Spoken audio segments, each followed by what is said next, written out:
हरे कृष्णा। तीसरे अध्याय का महत्व। नारायण जी बोले, हे लक्ष्मी, एक शूद्र अकेला ही वन में रहता था। अन्य हाथों से उसने बहुत सा द्रव्य इकट्ठा किया। किसी कारण से वह द्रव्य ज्यादा रहा, तब वह शूद्र बहुत चिंतित रहने लगा। किसी से पूछता कि ऐसा कोई अजन बताओ जिसे नेत्र में डालकर पृथ्वी का पदार्थ निकाल लूं। तब किसी ने कहा, मांस मंदिरा खाया पिया कर वह खोटा कर्म करने लगा। एक दिन धन की लालसा कर चोरी करने लगा गया। रास्ते में चोरों ने मार दिया। अनंतर उसने प्रेत की योनि पाई। उस प्रेत योनि में उसने बड़ा दुख हुआ। एक बट के वृक्ष पर रात दिन चिल्लाया करता कि कोई ऐसा भी है जो मुझे इस अधम देह से छुड़वावे। कुछ समय बाद शूद्र की स्त्री से पुत्र जन्मा। जब उसका पुत्र बड़ा हुआ तो एक दिन अपनी माता से उसने पूछा, मेरा पिता क्या करता था और देहांत किस प्रकार हुआ। तब उसकी माता ने कहा, बेटा, तेरे पिता के पास धन बहुत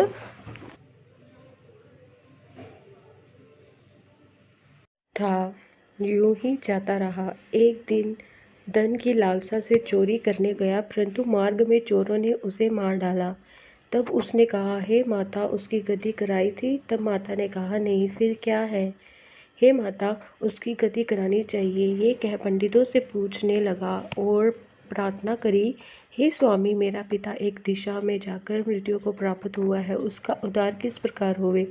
तब पंडितों ने कहा, गया जी जाकर उसकी गया करो, तब पितरों का उद्धार होगा। ये सुन माता की आज्ञा लेकर गया जी को गमन किया। प्रयागराज का दर्शन स्नान करके फिर आगे को चला। रास्ते में एक वृक्ष के नीचे बैठा। वहां उसको बड़ा भय हुआ। वृक्ष वह था जहां उसका पिता प्रेत की योनि को प्राप्त हुआ था। उसी जगह में चोरों ने उसको मारा था।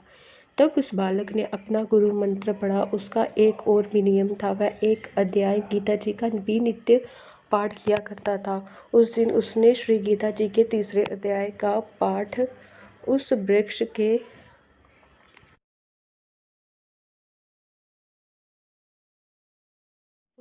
के तले बैठकर किया। वह उसके पिता ने प्रेत योनि में सुना। सुन के उसी प्रेत देह छूट गई, देवदेही पाई। स्वर्ग से विमान आए। वह विमान पर चढ़कर उसके सामने आकर आशीर्वाद दिया और कहा, हे पुत्र, मैं तेरा पिता हूँ जो मरकर प्रेत हुआ था। इस तेरे पाठ करने से मेरी ये देवदेही हुई। अब मेरा उद्धार हुआ है।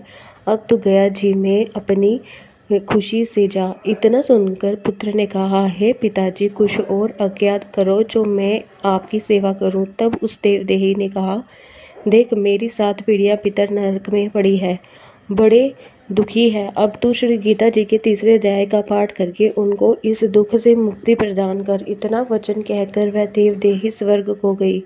तब बालक ने वहां तीसरे अध्याय का पाठ किया। सब पितरों को पुण्य देकर वैकुंठगामी किया। जो जीव गीता जी का पाठ करे या श्रवण करे, उसका फल कहाँ तक कहे कहने में नहीं आ सकता। तब नारायण जी ने कहा, हे लक्ष्मी, ये तीसरे अध्याय का जो फल मैंने तेरे लिए कहा है सो तूने सुना है। श्रीमद् भगवद गीता की जय। हरे कृष्णा कृष्ण कृष्ण हरे हरे, हरे राम राम राम हरे हरे।